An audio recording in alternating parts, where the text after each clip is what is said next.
se les invita a presenciar la escenificación representativa del centenario de la Batalla de Zacatecas, de aquel 23 de junio de 1914.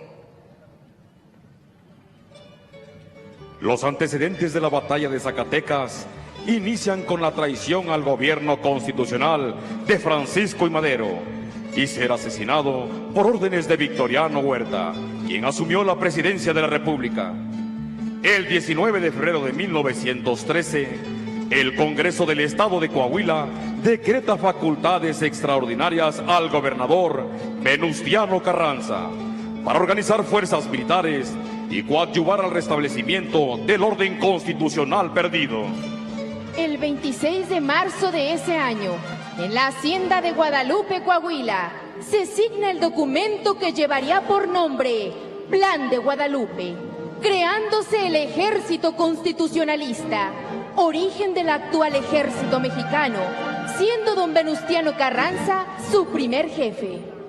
A principios de junio de 1914, Venustiano Carranza le ordenó al general zacatecano Pánfilo Natera que con sus tropas de la División del Centro tomara Zacatecas. El citado general solicita a Carranza el envío de refuerzos provenientes de otras fuerzas revolucionarias. El general Villa recibe la orden de enviar tropas en apoyo a Natera, enviando de avanzada a sus generales Felipe Ángeles y Tomás Urbina. La capital zacatecana estaba defendida por el Ejército Federal, al mando del general de división Luis Medina Barrón, cuyas órdenes de la Secretaría de Guerra y Marina del régimen huertista eran defender la ciudad a toda costa. Esta batalla, que contribuyó al triunfo de la revolución, consolida el prestigio militar de Francisco Villa, a la División del Norte como la fuerza revolucionaria más poderosa de su tiempo, y destaca la participación de la artillería, con la distribución ordenada de sus posiciones y el empleo eficaz de sus fuegos. El general Medina Barrón se preparó para recibir al ejército revolucionario, organizando el dispositivo de defensa de la siguiente manera. En el Cerro de la Bufa establece su puesto de mando y una batería de artillería. En el Cerro del Grillo emplazó una batería de artillería bajo el mando del coronel Ramírez. En la parte norte, entre el Grillo y la Bufa, el general Benjamín Argumedo se ubicaba con sus tropas por el rumbo de Santa Clara. Al sur de la ciudad se colocaron posiciones defensivas en el Cerro del Padre, todas al mando del general Jacinto Guerra. Cerrando el círculo defensivo en la ciudadela, se colocó un grupo de federales al mando de un oficial. Las fuerzas revolucionarias adoptaron el dispositivo de batalla siguiente. Al noreste, Tomás Urbina y Felipe Ángeles, con 5,000 hombres integrando las brigadas Morelos, Robles, Ceniceros y Zaragoza, quienes partirían desde el poblado La Plata. Por el noroeste, Francisco Villa con 5,000 hombres con las brigadas Villa, Cuauhtémoc y Hernández partirían del poblado Las Pilas y Hacienda Nueva. Por el oeste, el coronel Martiniano Servín con las brigadas Almanza y Servín, compuestas por 2,500 hombres. Por el sur y suroeste, las fuerzas de Manuel Chao, compuestas por las brigadas González Ortega, Benito Juárez y Chao, con 3,000 hombres. Por el sur, este y sureste, el general Pánfilo Natera, con 5,000 hombres de las fuerzas de Zacatecas. El general Domingo Arrieta y otros generales, con 2,500 hombres de las fuerzas de Durango, atacarían desde el lado oeste las elevaciones del Crestón Chino y el Cerro de la Bufa.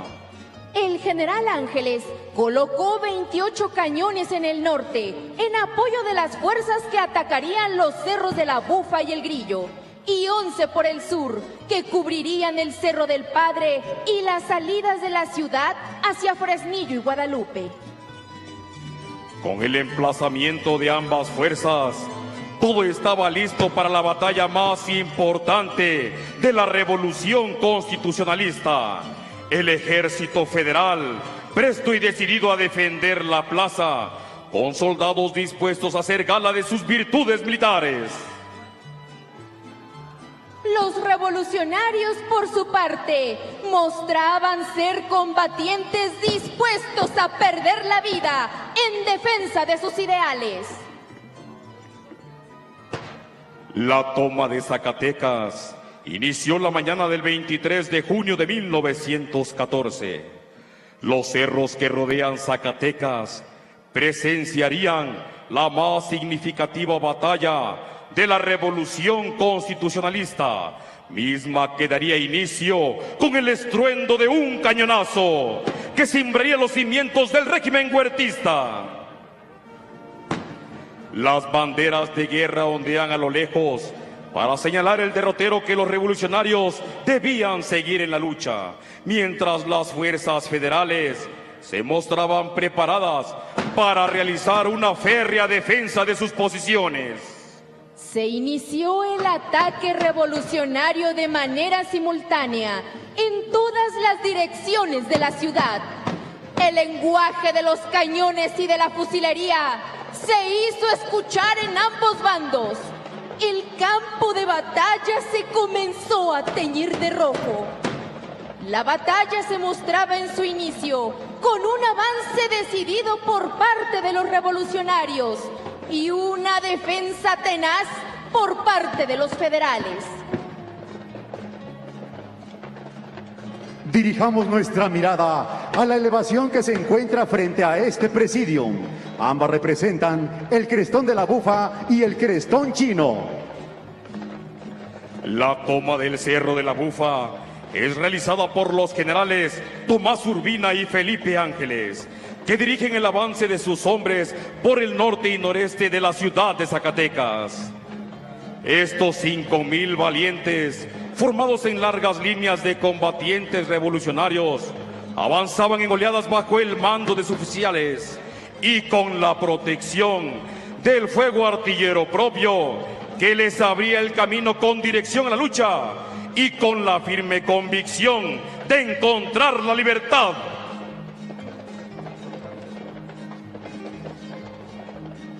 Las fuerzas revolucionarias de Urbina y Ángeles, provenientes del norte del escenario de la batalla, se aproximaban a las posiciones avanzadas de las fuerzas federales, haciendo grandes esfuerzos por detener a los revolucionarios.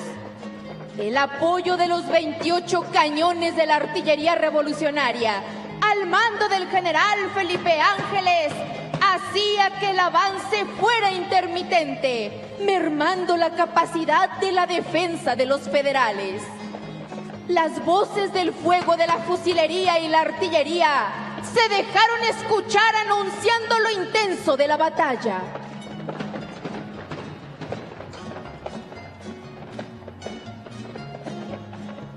Las posiciones defensivas federales que se encontraban en las faldas del Cerro de la Bufa, al sentir la presencia del enemigo, iniciaron un nutrido fuego de fusilería para detenerlos, pero ante la imposibilidad de lograrlo, comenzaron a replegarse. La revolución se había apoderado de las posiciones avanzadas en apenas 30 minutos. Esto enardeció el valor de los revolucionarios, que continuaron su avance en dirección al Cerro de la Bufa. Los cañones de la artillería federal, posesionados en el Cerro de la Bufa, hacían un fuego constante y certero en las filas revolucionarias.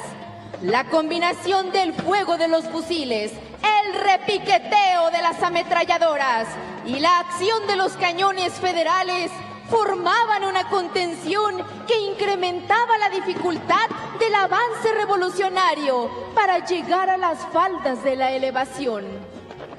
El precio de la lucha hacía que los campos de batalla se regara con sangre de valientes. El avance de la vanguardia revolucionaria en las faldas del cerro costaba muchas bajas, grandes y penosos esfuerzos. El intercambio de fuegos de fusilería se hacía más intenso. Los federales permanecían en sus posiciones, inamovibles e inconquistables aparentemente. El estruendo de los fuegos de los combatientes aumentaron su tono, provocando que el avance revolucionario se tornara lento. Lo anterior provocó que el ejército revolucionario fuera más cauteloso, motivando a los soldados de la División del Norte, ubicados en las elevaciones del frente del Presidium, para que buscaran abrigos naturales y protegerse de los disparos de las tropas federales, quienes mostraban una férrea decisión por defender sus posiciones.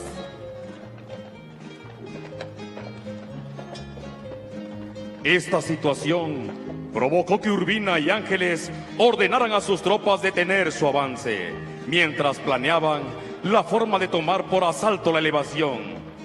Las fuerzas revolucionarias se mantuvieron en actitud amenazante, cubriendo simultáneamente el lado noroeste, norte y noreste de la Bufa.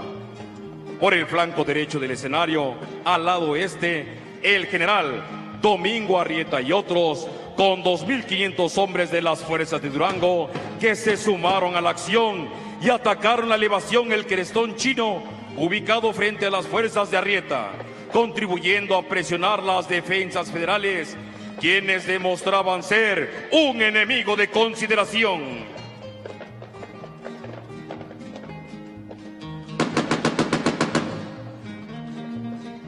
A partir de ese momento, las fuerzas revolucionarias se dedicaron a hostilizar a las fuerzas defensoras que ya se encontraban rodeadas en la elevación de la Bufa. Los fuegos de artillería dejaron sentir su acción sobre el terreno, disminuyendo a los federales y abriéndole el camino a los revolucionarios. La debilidad federal aumentaba conforme cada cañonazo se dejaba sentir en el campo de la lucha. A pesar de esto, los soldados federales seguían combatiendo con valor y determinación para defender el Crestón Chino, el Cerro de la Bufa y otros puntos ya debilitados.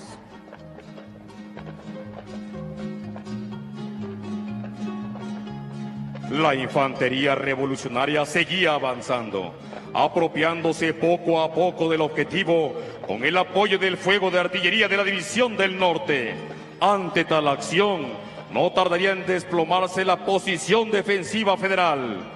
El divisionario Luis Medina Barrón, quien defendía el Cerro de la Bufa, ordenaba la retirada escalonada y abandonaba el lugar buscando reorganizarse en la ciudad.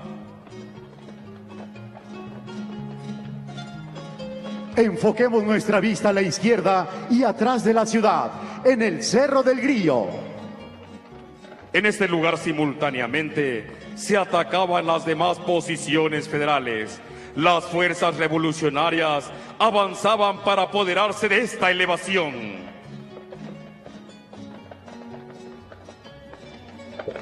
5.000 hombres, donde no podían faltar esas fuerzas de élite, los Dorados de Villa, al mando del propio general Francisco Villa, comenzaron a atacar las avanzadas federales, todo bajo el amparo de las explosiones que hacían sus cañones sobre las posiciones defensoras.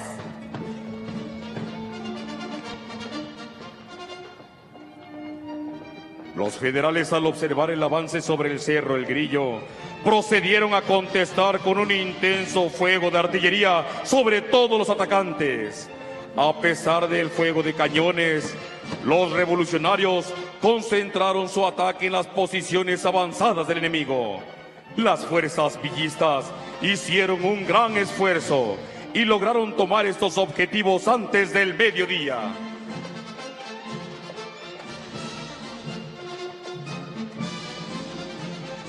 Ante el asalto revolucionario, las tropas federales trataron de detener el avance enemigo. Sintiendo la abrumadora superioridad de los revolucionarios, los defensores de este punto se replegaron y pasaron a engrosar las posiciones defensivas en la cresta del Grillo. Por su parte, los revolucionarios continuaron su marcha. A la izquierda de la misma elevación, el coronel Martiniano Servín, con sus 2.500 hombres, se desplaza hacia el Grillo, donde se reuniría con el jefe de la División del Norte.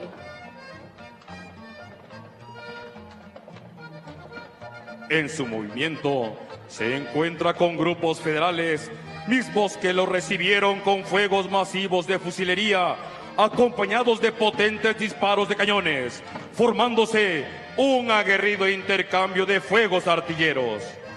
A pesar de la tenaz resistencia de los soldados federales, Servín y sus tropas lograron arrollar a los defensores, obligándolos también a replegarse en dirección a la posición del Grillo, gracias al apoyo indiscutible de las piezas de artillería que hábilmente dirigía el general Felipe Ángeles.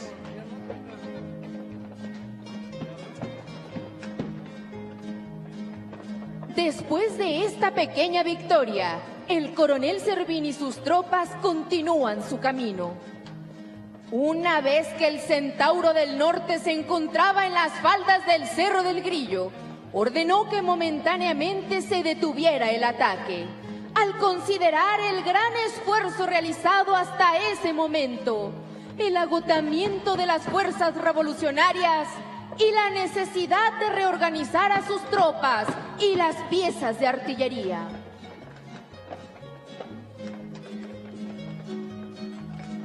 Con la llegada de las tropas del coronel Servín, Villa observó que sus fuerzas se habían reorganizado. Ordenó que procedieran a avanzar rodeando el cerro para llegar simultáneamente y atacar al enemigo, avanzando al frente la famosa escolta de Dorados, que con su ejemplo motivaba a las tropas.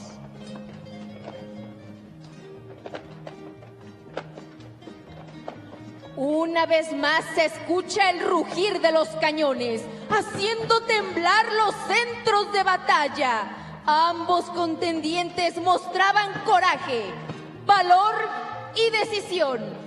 Por un lado, guerreros revolucionarios, voluntarios con la firme convicción de luchar por la igualdad y justicia social. Y por el otro, soldados uniformados de leva, con cierta preparación militar en defensa del viejo régimen, que se enfrentan convencidos de combatir hasta perder la vida por su lealtad institucional.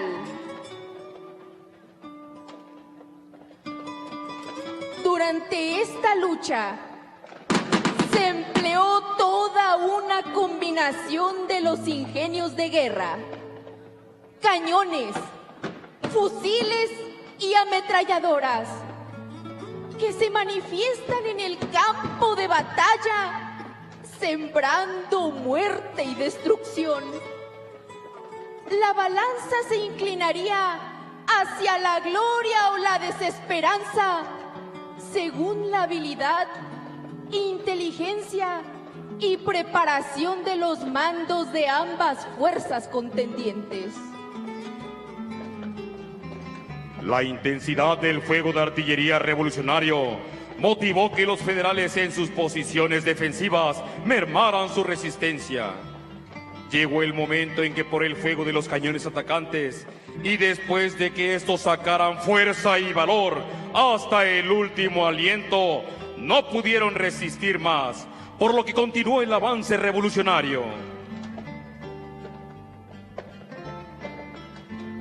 El panorama mostraba una lucha férrea entre ambos contrincantes. Se dejaban escuchar cañones, fusiles y ametralladoras.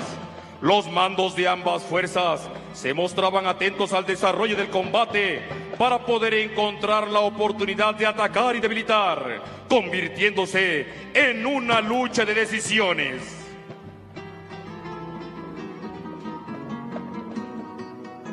Fue en estos momentos cuando se reunieron en la cima del cerro los generales Villa y Felipe Ángeles con sus estados mayores para intercambiar puntos de vista sobre lo que estaba ocurriendo.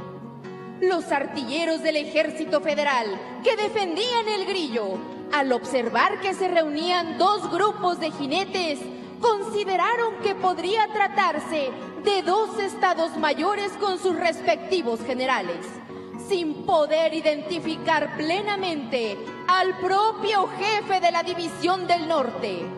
No perdieron la oportunidad de reorientar el fuego de sus cañones y atacar esa concentración de hombres a caballo.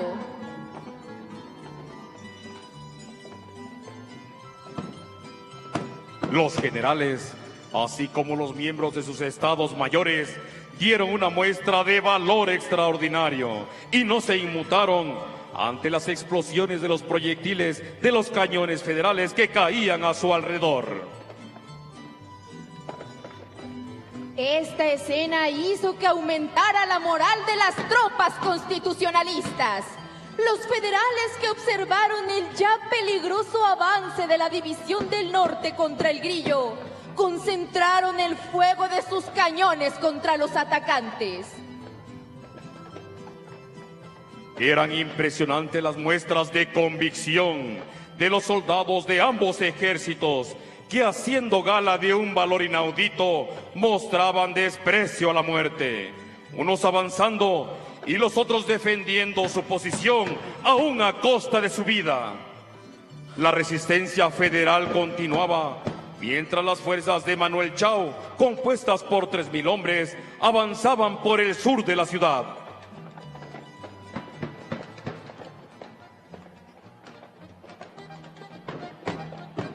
Este movimiento estaba protegido por el fuego de la artillería revolucionaria.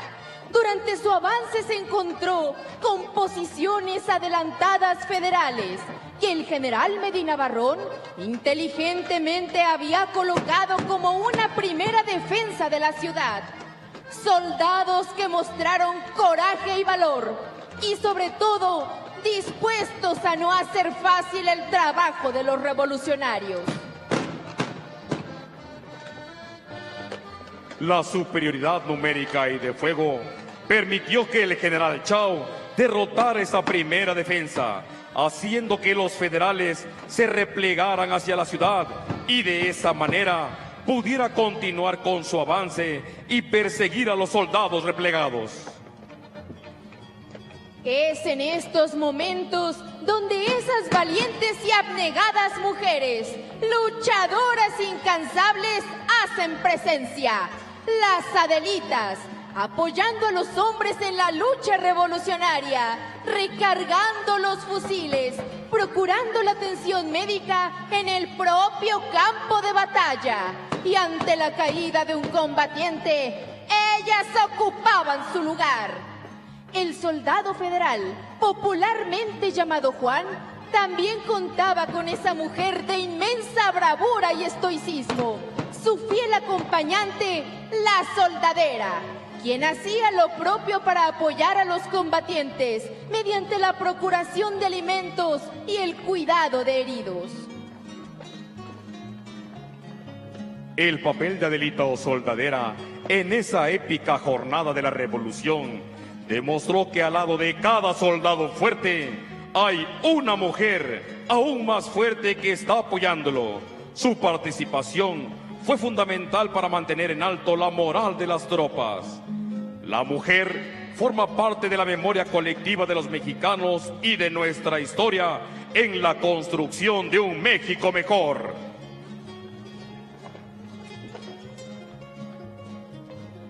Una vez que llegó a las orillas de la ciudad, el general Chao alertó a sus tropas a sabiendas de un posible ataque sorpresivo. Los federales, a pesar de haberse replegado, no se rendían. Aprovechaban toda oportunidad, escondiéndose en las calles de la plaza para tratar de sorprender a los atacantes. El avance se hacía lento. La actitud decisiva de los revolucionarios era imperante. Las tropas del general Chao lograron llegar al centro de la ciudad de Zacatecas. En este sitio se establecieron pequeños combates personales entre los soldados constitucionalistas y los federales. Algunos lograron penetrar al edificio que servía para resguardar las municiones y explosivos.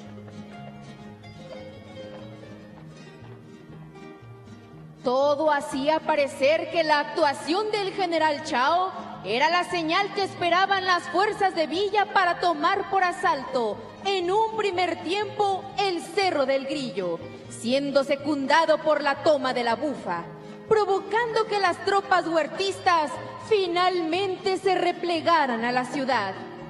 Tal hecho victorioso se manifestó cuando las tropas revolucionarias ondeaban las banderas como señal de triunfo. Por su parte, cuando el general Felipe Ángeles logró su objetivo, dedujo que la revolución había alcanzado el triunfo en Zacatecas. Envió el siguiente mensaje al general Villa. ¡Ya ganamos, mi general! Una vez conquistadas las posiciones del Grillo y la Bufa, el siguiente objetivo por alcanzar era la propia ciudad, por lo que las tropas revolucionarias empezaron a bajar en dirección al objetivo trazado, encontrándose en su camino soldados federales que seguían mostrando una tenaz resistencia.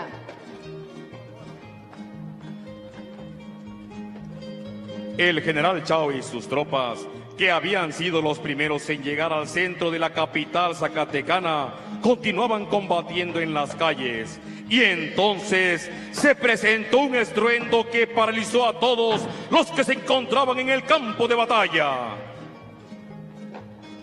Las tropas federales provocaron que el Palacio Federal de la ciudad explotara para evitar que todo el material de guerra que se encontraba en el edificio cayera en manos revolucionarias.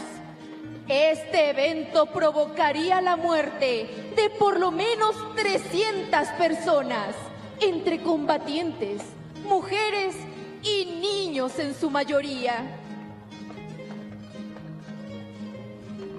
Esta explosión se tornó como última acción de batalla que para ese momento prácticamente señalaba su fin y las fuerzas federales iniciaban su retirada. Los federales, al sentirse derrotados, se vieron obligados a abandonar la ciudad. Frente al lado derecho, frente a las gradas, podremos observar a las tropas de la División del Centro.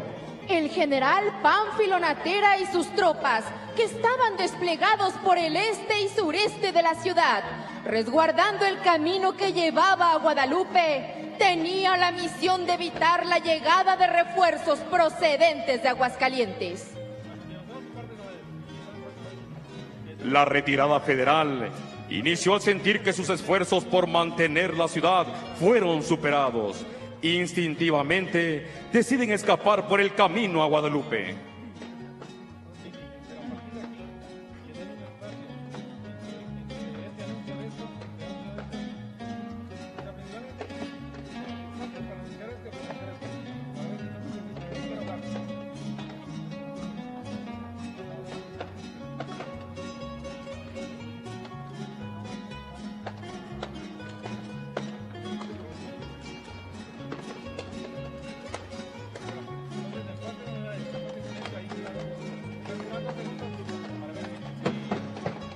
No contaban con que el general Pánfilo Natera estaba preparado para recibirlos, haciendo fallido su primer intento de escape.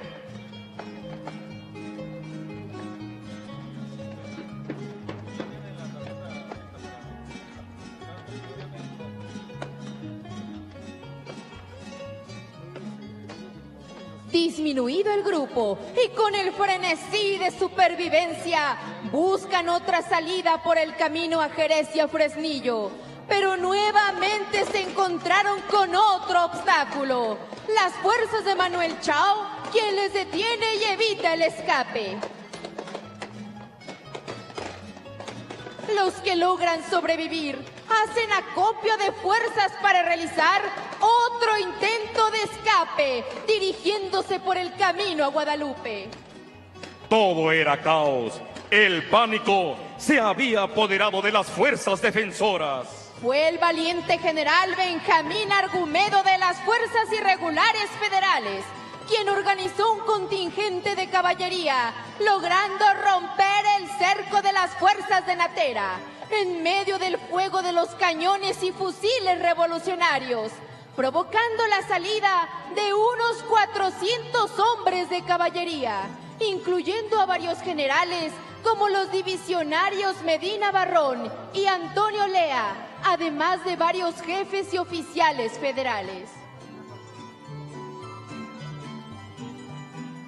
La toma y consolidación de la ciudad de Zacatecas se verificó por las fuerzas revolucionarias cuando éstas se posesionaron de sus calles con el escape de los federales de Argumedo.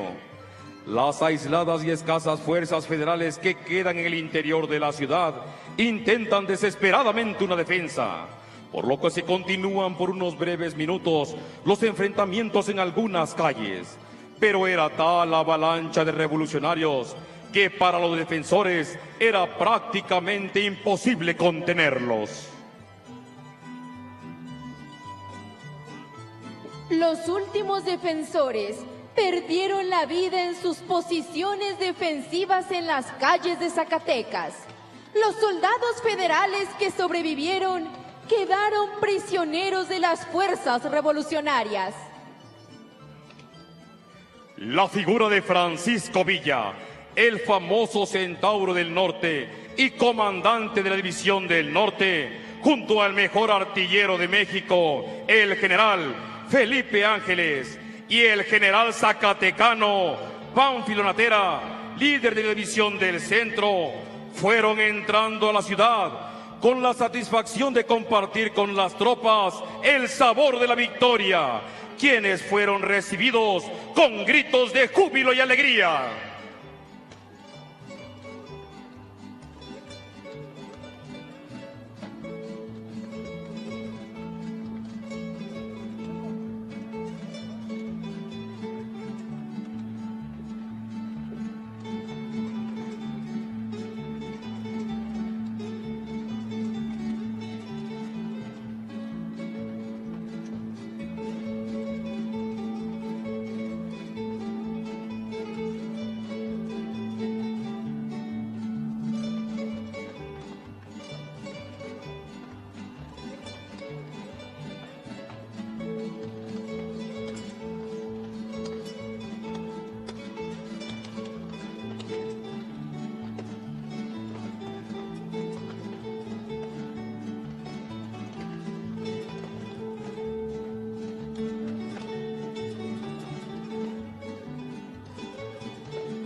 Una vez terminado el más importante hecho de armas de la Revolución Constitucionalista, el general Pánfilo Natera, jefe de las fuerzas de la División del Centro, emitió el parte de batalla dirigido a don Venustiano Carranza, primer jefe del Ejército Constitucionalista, donde menciona el desarrollo de la batalla y cuyos párrafos finales dicen: el enemigo dejó en poder de nuestras fuerzas más de 12,000 Mauser, 12 cañones, algunas ametralladoras y regular cantidad de municiones, alrededor de 6,000 prisioneros y otros tantos muertos, pues hasta la fecha solo se ha podido levantar el campo en el perímetro de la ciudad, y entre esta y Guadalupe recogiéronse 4,837 cadáveres,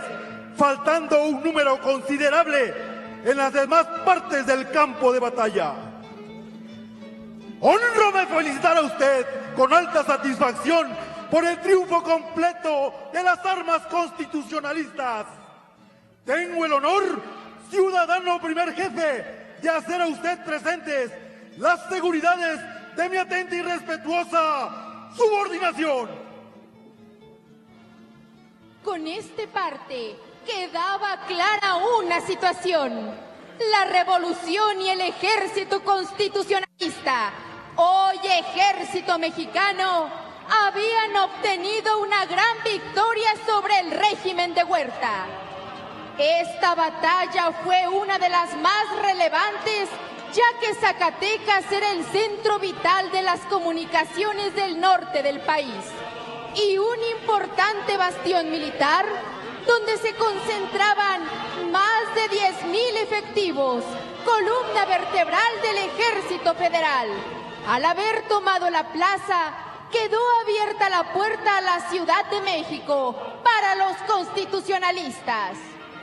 La toma de Zacatecas es considerada una de las batallas más sangrientas de la revolución, pero también, desde el punto de vista del arte de la guerra, es la más apegada a la estrategia y táctica militar, ya que se manifestaron todas las fases del combate y la aplicación de sus principios. No fue una batalla más, sino una consecuencia que transformó la vida